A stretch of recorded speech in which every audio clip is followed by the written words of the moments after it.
नमस्कार, आप सभी का गोल्डन जीके 21 में। तो फ्रेंड्स, फाइनली बहुत सारे आप लोग का डिमांड था कि सर बीपीएससी एईडीओ का नोटिफिकेशन ऑलरेडी आउट हो चुका है। तो मैंने आपको बोला भी था कि लगभग आप 30 टॉपिक पढ़ के जो मैथ और रीजनिंग से 100 क्वेश्चन आएंगे, उसके बाहर क्वेश्चन नहीं जाएगा। और मैं आपको एक चीज़ हमेशा बोलता हूँ, जो बीपीएससी का सिलेबस है इन्होंने मेंशन किया है, अपने आप को उसी में बांध के रखिए, बार बार रिवीजन करिए, आपका एक सीट कंफर्म हो जाएगा। और हाँ, प्री एग्जाम के डेट के लेकर भी कुछ लोग पूछ रहे थे, मैं आपको बता दूं आपके पास लगभग जो है 80 से लेकर 90 दिन ही है, बहुत ज़्यादा टाइम नहीं है। तो एकदम पूरे तरीके से अपने तैयारी में लग जाइए। सिर्फ सिंगल एग्जाम है। अभी यहाँ पे एक एक करके हम लोग चर्चा करेंगे, ध्यान से देखिएगा। सारा टॉपिक मैं यहाँ पे लिख दूंगा। और हाँ, आप लोग टेलीग्राम पे जाके जुड़ जाइए। मैं वहाँ पे टॉपिक का लिस्ट भी, मैथ्स और रीजनिंग का, साथ में जीके जीएस का सारा टॉपिक का लिस्ट भी शेयर कर दूंगा पीडीएफ फॉर्मेट में, है ना। तो आप वहाँ से डाउनलोड कर पाएंगे। फ्रेंड्स, मैं आपको बता दूं, यहाँ पे जो है बीपीएससी एईडीओ की मैं बात कर लूँ, टोटल 935 पोस्ट है। अच्छी वैकेंसी है। इसके लिए सिर्फ जो लोग ग्रेजुएट है फॉर्म भर सकते हो। तो अच्छा, एग्जाम डेट के लेके भी हम लोग चर्चा करेंगे। इसका एग्जाम जो है कब हो जाएगा, बहुत ज्यादा टाइम नहीं है आपके पास, है ना। एग्जाम डेट सोचिए कि भी आपके पास 80 से 90 दिन ही बचा हुआ है। तो गलती मत करिएगा, नहीं तो एक छोटा सा गलती आपको इस रेस से बाहर कर देगा, है ना। अच्छा, थोड़ा सा पैटर्न मैं आपको बता देता हूँ, इसका यहाँ पे लिख देता हूँ, उसके बाद मैं टॉपिक बता दूंगा। ठीक है। देखिए, आपके एग्जाम का जो पैटर्न है ना, 3 पेपर है। पेपर 1 जो है यहाँ पे मैं लिख ही देता हूँ। पहला जो फर्स्ट पेपर है वो है आप लोगों का हिंदी प्लस इंग्लिश। ठीक है। तो फ्रेंड्स, हिंदी जो है यहाँ से 70 क्वेश्चन होंगे और इंग्लिश से 30 क्वेश्चन होंगे, है ना। तो ये दोनों से आपको 30% नंबर लाना है। ठीक है, 30% इन द सेंस, यहाँ पे मैं क्लियर ही कर देता हूँ। मैं हालांकि ये तो बता दिया हूँ, यहाँ से भी आपको 30% नंबर लाना है और इंग्लिश से भी आपको ना 30% नंबर लाना है। ठीक है, मतलब कि 21 नंबर यहाँ पे लाएंगे तब क्वालिफाई होंगे। और यहाँ पे जो है इंग्लिश में 30 नंबर में आप देखेंगे तो इसका परसेंटेज निकाल लीजिए, 3 या 9 नंबर आप यहाँ पे लाएंगे, तब आपका अगला पेपर का कॉपी चेक होगा। ठीक है, तो ये बेसिक बातें हैं, आप लोग समझ ही रहे हैं।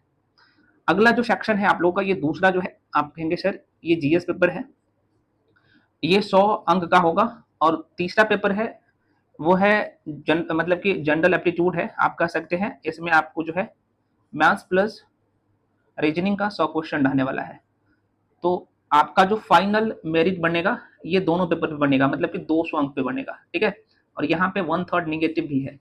ठीक है, तो अभी हम लोग जो है ये मैथ्स का जो है, मैथ्स और रीजनिंग का जो 100 क्वेश्चन आएगा, उसमें कौन कौन से टॉपिक आपको पढ़ना है, बीपीएससी ने क्या कौन कौन से टॉपिक लिखा है अपने सिलेबस में, चर्चा करेंगे।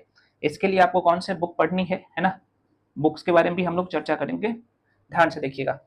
तो फ्रेंड्स, आप लोगों का बहुत सारा डिमांड भी था कि सर आप एईडीओ का कंप्लीट जो है कोर्स लेके आइए। लेके आ चुका हूँ और बहुत नॉमिनल फी है। जितना में मार्केट में आपको सारे सब्जेक्ट का बुक भी नहीं मिलेगा, उतना में मैं सारे सेक्शन का सारे कंटेंट दे दूंगा और सारे सेक्शन का कंप्लीट क्लास दे दूंगा, है ना। और इसका फी जो है अभी कम कर दिया हूँ, आप देख सकते हो स्क्रीन पे है, मात्र 999 कर दिया हूँ, है ना।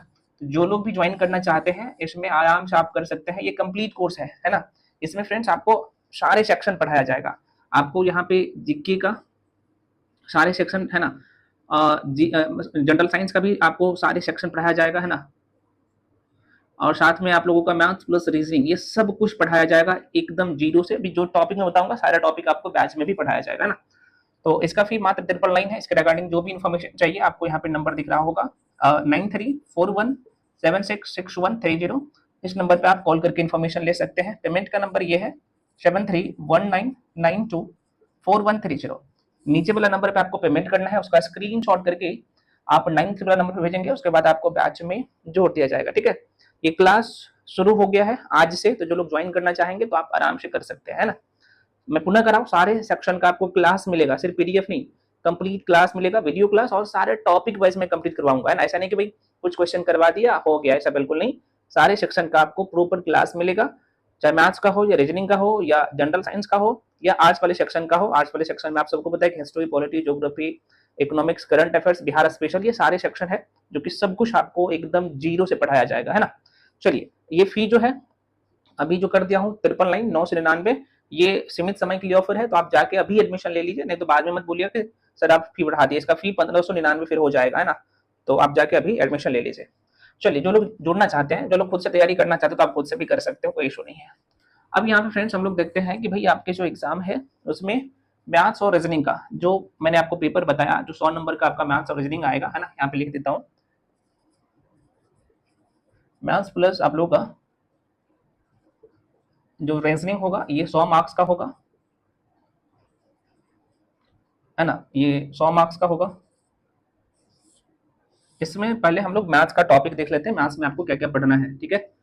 तो आप चाहे तो लिख भी सकते हो, हालांकि ये पूरा जो कंप्लीट आपको दिख रहा है ना, हाँ, ये कंप्लीट जो है मैं टॉपिक का लिस्ट आपको दे दूंगा, कहाँ पे, टेलीग्राम पे भी आप जाके जुड़ जाइए। मैथ्स में जो सबसे पहला चैप्टर आपको कंप्लीट करना है, मैं बार बार कहता हूँ, है ना, वो परसेंटेज करना है पूरा, है ना। परसेंटेज करने से क्या फायदा मिलेगा अभी मैं बताऊंगा। परसेंटेज के बाद आपको करना है भैया प्रॉफिट एंड लॉस, है ना। उसके बाद तीसरा जो चैप्टर पढ़ना है आपको सिंपल इंटरेस्ट।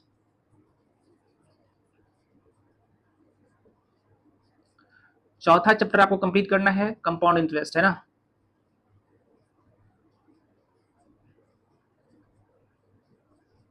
अब देखो ये चारों चैप्टर ना एक दूसरे से लिंक है, यहां से शुरू करना है। और मैं आपको बता दूं, यहां से जो क्वेश्चन आपके आएंगे, नहीं दिख रहा है क्या, नहीं दिख रहा है, अच्छा लाइटिंग यहाँ पे ज्यादा होगा, कोई बात नहीं। ये परसेंटेज है, ये प्रॉफिट एंड लॉस है, लाभ और हानि है, ये सिंपल इंटरेस्ट है, साधारण ब्याज है, ये कंपाउंड इंटरेस्ट है, चक्रवृद्धि ब्याज है ना।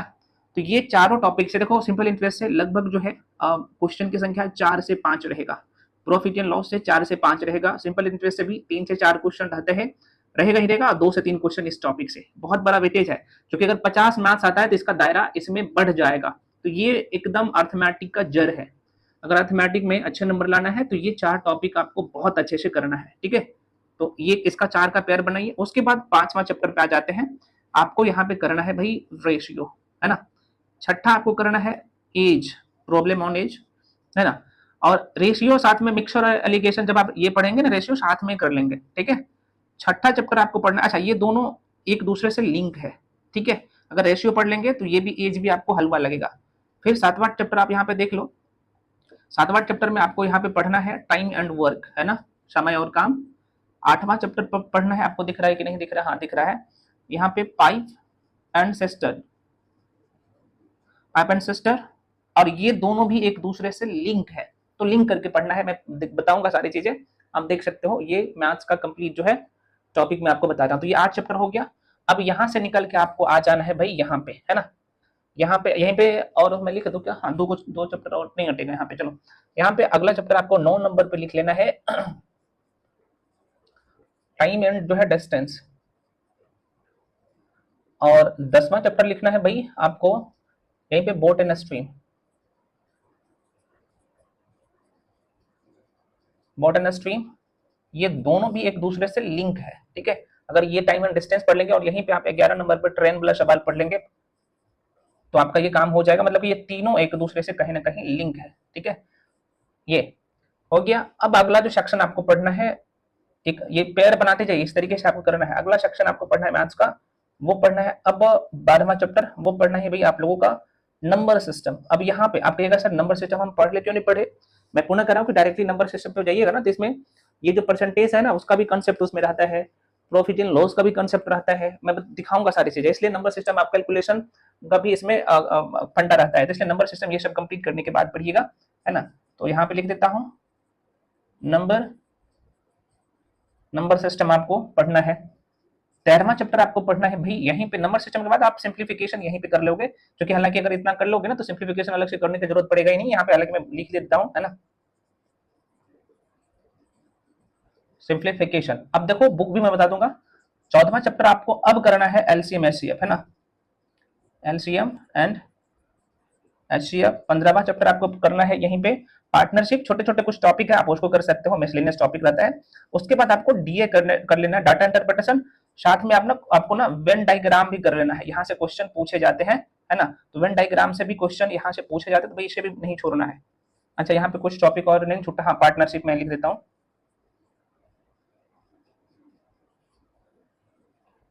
पार्टनरशिप की मैं बात कर लूँ, यहाँ से भी क्वेश्चन आता है। 16 नंबर पे आप ना डीए प्लस जो है वेन डायग्राम आप पूरा कर सकते हो, इसका अलग पेयर बना लो, ठीक है। अब देखिए क्वेश्चन की संख्या जो है ना, सबसे ज्यादा वेटेज इस सेक्शन से रहता है, ठीक है। उसके बाद जो वेटेज होगा इस सेक्शन का होगा, है ना। उसके बाद ये जो आप देख रहे हो इसका वेटेज रहता है। तो इस तरीके से आपको मैथ्स को कंप्लीट करना है। कुछ में अच्छा, आपके मन में क्वेश्चन आएगा सर परमुटेशन कॉम्बिनेशन का भी क्वेश्चन आता है। हाँ आता है, एक दो क्वेश्चन, वो भी जब आप प्रैक्टिस करेंगे ना उस समय मैं आपको बताते जाऊंगा। लेकिन ये जो मेन टॉपिक है इसे पूरा करिए, एक भी क्वेश्चन आपका बाहर नहीं जाएगा मैथ्स में। इतना ही करना है, मैं पुनः कर रहा हूँ, बोनाफाइड हो जाएंगे इतना लेकिन करना है। आप कई सारे लोगों का मन में क्वेश्चन आएगा मेंसुरेशन भी करना जरूरी है, तो मेंसुरेशन में हालांकि इन्होंने अपने सिलेबस में नहीं लिखा, अपने सिलेबस में ये भी नहीं लिखा है, डीए भी नहीं लिखा, लेकिन मैं बोलूंगा कर लेना। डीए आसान होता है और आता है, बीपीएससी में आता है, क्योंकि इसमें 50 क्वेश्चन होगा, 40 से 50 क्वेश्चन है ना, तो इसमें डीए आने का प्रबल संभावना है, तो कर लेना क्या। लेकिन जो बीपीएससी लिखा है इसमें ये टॉपिक लिखा है और ये लिखा है, इतना है ना, इतना टॉपिक लिखा है। मैं कुछ टॉपिक एक्स्ट्रा लिखा हूं इसलिए ताकि आप पूरे तरीके से तैयार रहो, है ना। ये मैथ्स का टॉपिक है। अब यहाँ पे रीजनिंग का मैं पुनः कह रहा हूँ, आप परसेंटेज से शुरू करिएगा। अब इसके लिए बुक कौन सा चाहिए सर? बुक ना आप, हालांकि मार्केट में तो कई सारे बुक अवेलेबल है, लेकिन अब आप देखेंगे ना तो बहुत सारे बुक में अर्थमेटिक पढ़ाए हैं, लगभग 900 पेज का, कोई काम का नहीं है, उतना नहीं करना है। आप आर एस अग्रवाल की बुक ले सकते हैं, हालांकि मैं अपने पेड कोर्स में जो पढ़ा रहा हूँ आर एस अग्रवाल बुक से ही पढ़ा रहा हूँ ना, तो आप चाहे तो खुद लेके आप उसे भी पढ़ सकते हो, या फिर आप किसी पब्लिकेशन का, अन्य पब्लिकेशन का भी बुक ले सकते हो। लेकिन चूंकि टाइम कम है, लगभग 80 दिन 90 दिन है, तो मैं रिकमेंड करूंगा कि आप आर एस अग्रवाल को ही पूरा कर ले, आपके सारे काम हो जाएगा, एक भी क्वेश्चन बाहर नहीं जाएगा, ठीक है। ये है मैथ्स का कंप्लीट फंडा। अब आ जाते हैं रीजनिंग पे। रीजनिंग इसी टॉपिक में बता दूं क्या? चलो बता ही देता हूँ। हालांकि बीपीएससी में इसमें से जो है लगभग 10वें टॉपिक लिखा है, मैं लगभग 6-7 टॉपिक एक्स्ट्रा करवा दूंगा, हालांकि आप कर भी लीजिएगा, आप तैयार रखिएगा। कारण ये है कि भाई क्या पता ये क्वेश्चन पूछ ले। अब आ जाते भाई रीजनिंग पे, देख लो, ठीक है। रीजनिंग का लगभग 15 टॉपिक ना, बस उतना ही करना होता है, वहीं से सारे क्वेश्चन आता है, ठीक है। तो यहाँ पे लिख देता हूँ रीजनिंग,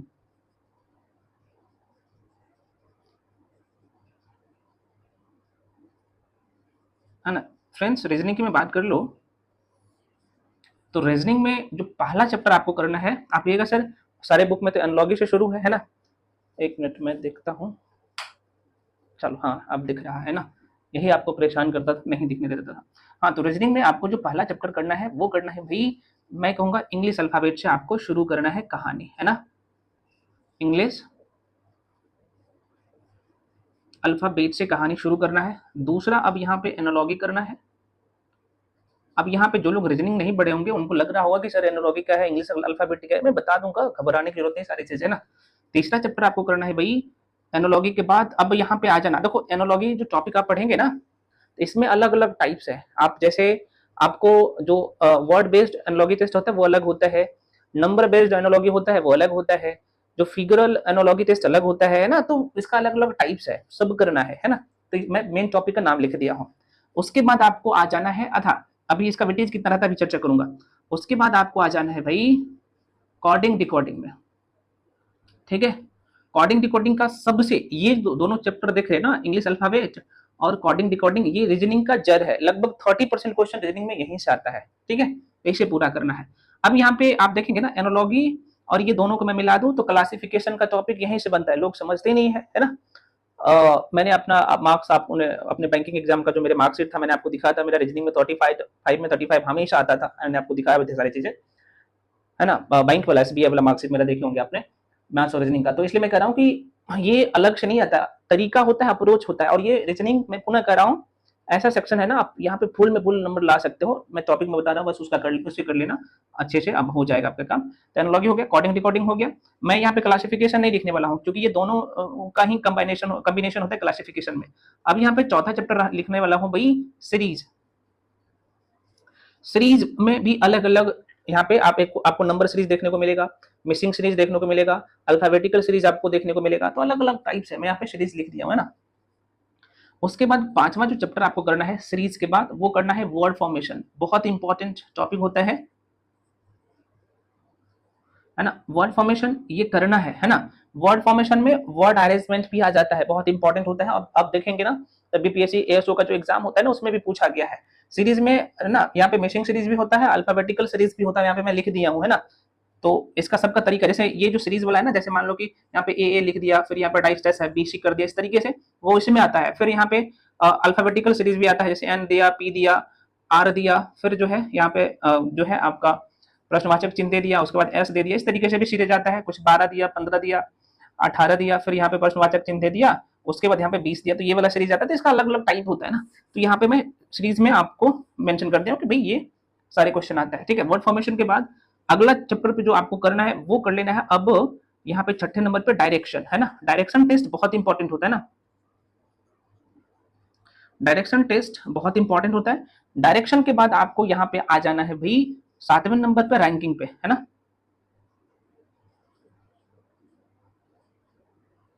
रैंकिंग टेस्ट पे, ठीक है। ये इसका एक पैर बना लो। अब मैं बता दूं 50% क्वेश्चन आपका यहीं से आएगा रीजनिंग का। अब यहाँ पे आ जाते हैं रैंकिंग के बाद।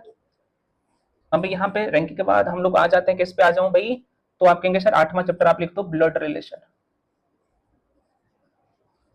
ब्लड रिलेशन भाई एग्जाम में पूरा नहीं लिखूंगा, 9 नंबर पे आपको आ जाना है ना। ब्लड रिलेशन हो गया, एक दूसरे से जोड़ के पढ़ना है ना। तो ब्लड रिलेशन के बाद मैंने यहाँ पे रैंकिंग लिख दिया, डायरेक्शन टेस्ट लिख दिया। अब आपको सेटिंग अरेंजमेंट यहीं पे कर लेना है ना। सेटिंग अरेंजमेंट मैं क्यों कह रहा हूँ, ये आपको यहाँ पे डीप में नहीं जाना, लेकिन करना है, आसान है ना। यहाँ पे सेटिंग अरेंजमेंट में लीनियर भी आता है, सर्कल भी आता है, रेक्टेंगल भी आता है, तो लेकिन आपको कंसेप्ट बेसिक बेसिक सारे करना है, ठीक है। उसके बाद 10वें नंबर पे आपको करना है भाई क्लॉक। उसके बाद 11 नंबर पे करना है कैलेंडर, बहुत इंपॉर्टेंट है कैलेंडर और क्लॉक, है ना। खास तौर पे बिहार के एग्जाम का फेवरेट टॉपिक होता है क्लॉक और कैलेंडर, है ना। तो आपको यहाँ पे करना है, कैलेंडर करना है। उसके बाद 12वां जो चैप्टर करना है भाई आप लोगों को, वो करना है डाइस। 13वां चैप्टर करना है आप लोगों को यहाँ पे डाइस के बाद साइलोलिज्म,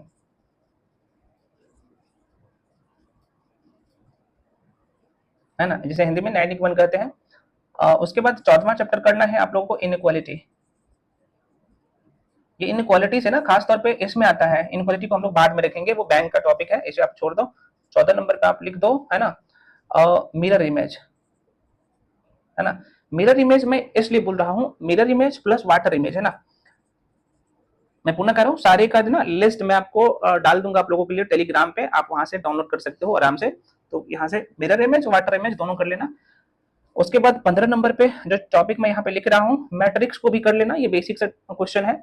उसके बाद आपको यहाँ पे यहीं पे कर लेना है वेन डायग्राम, है ना, वेन डायग्राम हो गया।